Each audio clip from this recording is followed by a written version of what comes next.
It was the kind of morning that makes people walk faster. The wind in Birmingham, Alabama, was sharp and cold. You could see your breath in the air, and even the sun seemed too tired to shine. Outside the children's medical center, parents rushed in and out, clutching coffee cups, hurrying through automatic glass doors. Behind every pair of eyes was the same weight: worry. But one person wasn't moving. A small boy sat quietly near the hospital entrance, cross-legged on a flattened cardboard box. His name was Micah Dawson, though most people called him Mick. He was just 9 years old. Mick wore an old red beanie pulled down to his ears. His coat was 3 sizes too big, and his boots, held together with layers of duct tape, looked like they'd walked through every storm. But he wasn't begging. He wasn't crying. He was just sketching in a worn notebook, eyes scanning the people who passed. Some glanced his way, but quickly looked off. Some assumed he was waiting for a ride.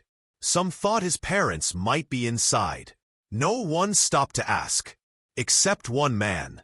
Across the street, a sleek silver Range Rover rolled to a stop beside a red curb marked "No Parking." The door opened, and out stepped a tall, well-dressed man with a deep frown on his face.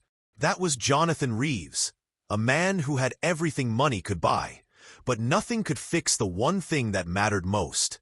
He opened the back door and lifted his 6-year-old daughter, Isla, into his arms. She had been in a car accident just 6 months earlier, and since then, her legs hadn't moved. Not once. Doctors called it permanent nerve damage. They told him to prepare for a wheelchair, for life. Jonathan carried Isla toward the hospital entrance, her small arms wrapped gently around his neck. That's when he heard a voice. "Sir," the boy called, quiet but steady. "I can make your daughter walk again." Jonathan froze. He turned sharply toward the boy. "What did you just say?" Mick stood up slowly, his notebook still in his hand. "I can help her walk again," he said calmly. Jonathan's heart thudded in his chest. It sounded like nonsense, like a prank.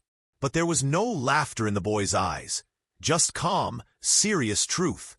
Jonathan looked him up and down. You're just a kid." Mick nodded.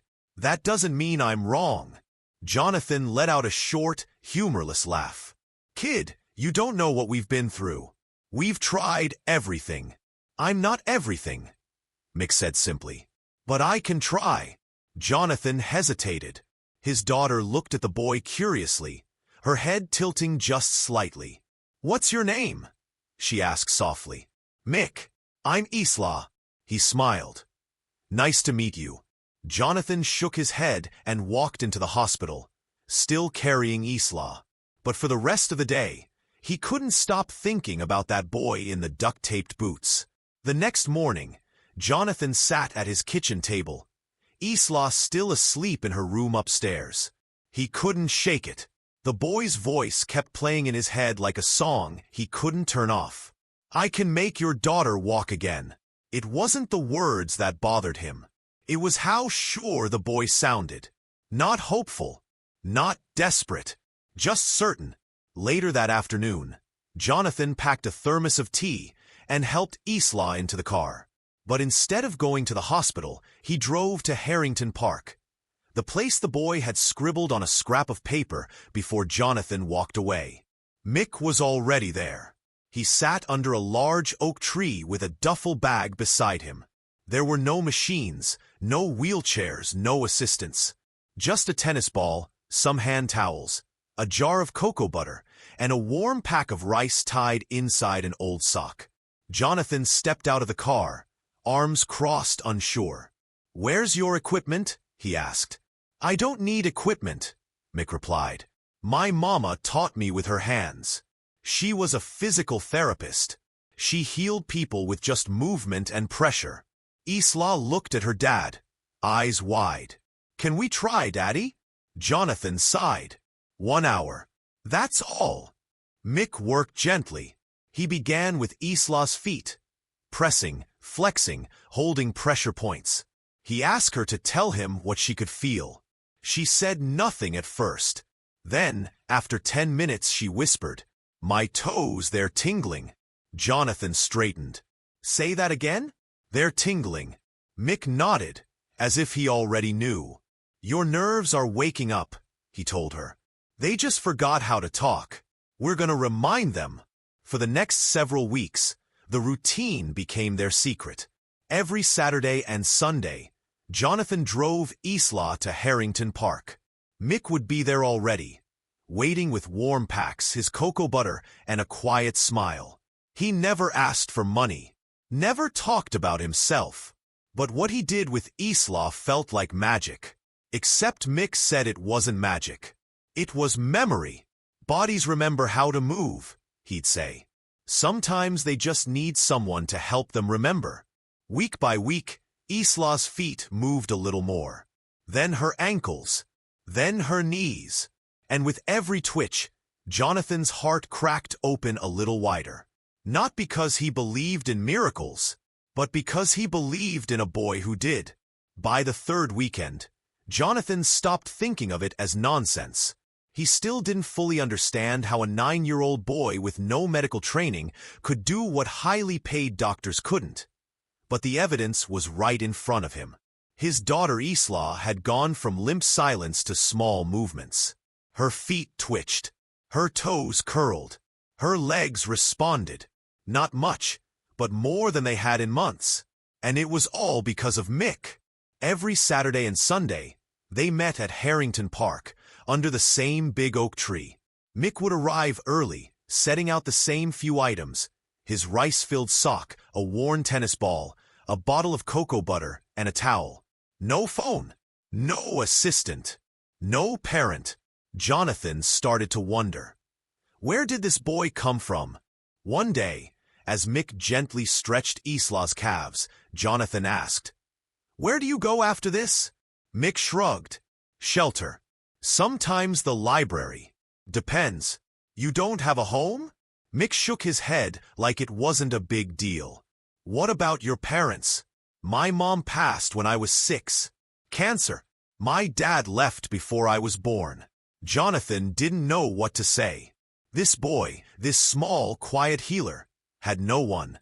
And yet here he was, every weekend, helping someone else's child get her life back. "Why do you do this?" Jonathan asked quietly. Mick's eyes stayed on Isla's legs as he rubbed cocoa butter into her knees. "Because my mama helped people. She said it didn't matter how small you were. You could still help someone hurt less." Word began to spread.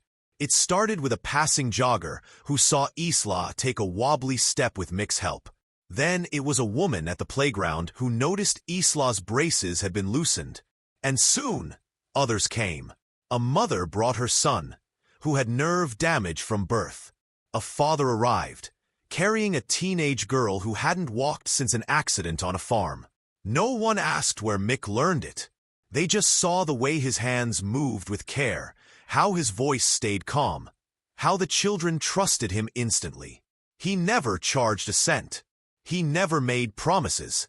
He just worked, with warmth, patience, and this strange old wisdom that didn't belong to someone his age. By the 7th Sunday, something amazing happened. Isla stood, on her own. It lasted just 5 seconds. Her knees shook, her eyes filled with tears, and then she collapsed into her father's arms. Jonathan didn't speak. He just held her tightly, face buried in her shoulder. "Did you see that?" she cried. "I stood." Mick nodded. "You've been standing. We just had to show your legs." Jonathan looked at him, eyes glassy. "I don't know how to thank you," he said. Mick shrugged. She did the work. Later that day, Jonathan took Mick to a diner near the park. It was the first time they sat across a table together, like father and son. Mick ordered grilled cheese and fries. He ate slowly, as if savoring every bite. Jonathan watched him, realizing how thin he was, how small. "I want to help you," Jonathan said suddenly. "Give you a home. A real one." Mick froze. "Why? Because no kid should do what you've done alone. I'm okay. No, Mick. You're surviving. That's not the same as being okay. Mick stared at his plate, then nodded slowly. By the next week, Mick had moved in with Jonathan and Isla. He had his own room, a bed with soft blankets, a dresser, a bookshelf. He kept his notebook on the nightstand. He never said much, but his eyes said everything. He was safe now. Together, they turned Harrington Park into something new. With the help of a few volunteers, Jonathan built a small open shelter near the oak tree. Nothing fancy, just a wooden platform, a tarp roof, and space to sit. They called it the healing spot. Every Saturday and Sunday, Mick worked with children. Some had physical pain. Some had emotional wounds. All left a little lighter. Local reporters began to take notice. One wrote an article titled, "The Boy Who Brings Kids Back to Life." Others followed. Soon, TV vans showed up with cameras and microphones. But Mick always stepped back. "I'm not the story," he'd say. "They are." On the 9th Sunday since they met, Isla walked. Not with help. Not with someone holding her up. She walked 5 steps, then 10, then 12 before falling back, breathless and laughing. The crowd in the park erupted in cheers. Jonathan dropped to his knees, covering his mouth. Isla ran into his arms. "Daddy, I did it." "Yes, baby. Yes, you did." And Mick, standing quietly nearby, just smiled. "She was always gonna walk," he said. "She just forgot." That night, Jonathan tucked Mick in for the first time. As he turned off the light, he paused at the door. "You're a miracle, you know that?" Mick smiled sleepily. "Nah, just doing what my mama taught me." The video was only 48 seconds long. A shaky phone clip, taken by a grandmother in the park, showing a little girl walking for the first time after being told she'd never walk again. In the background, a small boy with a red beanie stood silently, arms crossed, watching with calm pride. The girl was Isla. The boy was Mick. Someone uploaded it to Facebook. Then someone shared it on TikTok. Then it found its way to the morning news. By the time evening came, over 2 million people had watched the little miracle unfold under a tree in Harrington Park. Thousands of miles away, in a high-rise apartment in New York City, Thomas Brighton sat at his dining table, sipping coffee. His daughter was on the couch, scrolling her phone. "Dad," she said, "you need to see this." She turned her screen toward him. As the video played, Thomas froze. The boy's posture, his calm focus, the shape of his nose, it all struck a memory. A memory he had buried deep. He pushed back his chair. His hands trembled. "Can you rewind that?" His daughter replayed it. And as the boy turned slightly in the clip, just enough to show his full face, Thomas's heart dropped. It's him. The woman he once loved, Carla Dawson, had written him a letter 10 years ago. They were young in love, but his family refused to accept her. She didn't fit in. She didn't have the name, the background, the education. And so, he let her go. The last thing he received was a letter that said, "If it's a boy, I'll name him Micah." Thomas made a few calls. He found the boy's name, Micah Dawson. No known parents. Lives with a man named Jonathan Reeves in Birmingham. He ran a DNA test, secretly. The result came back. 99.98% match. Thomas sat in silence, the paper trembling in his hand. He had a son, and that son had been sleeping in shelters, surviving alone for years, healing others, not with bitterness, but with love. He looked out his window and whispered to himself, "Who kept him alive?" A week later, 2 black cars pulled up to the edge of Harrington Park. Thomas stepped out with his father, Howard Brighton, a real estate tycoon who once insisted Thomas leave Carla. Now, the old man stood quietly, his face drawn with guilt. They spotted Mick across the field, crouched near a little boy, showing him how to stretch his legs. Jonathan saw the men first. He stepped forward, cautious. "Can I help you?" Thomas introduced himself. I think that boy might be my son." Jonathan's eyes narrowed.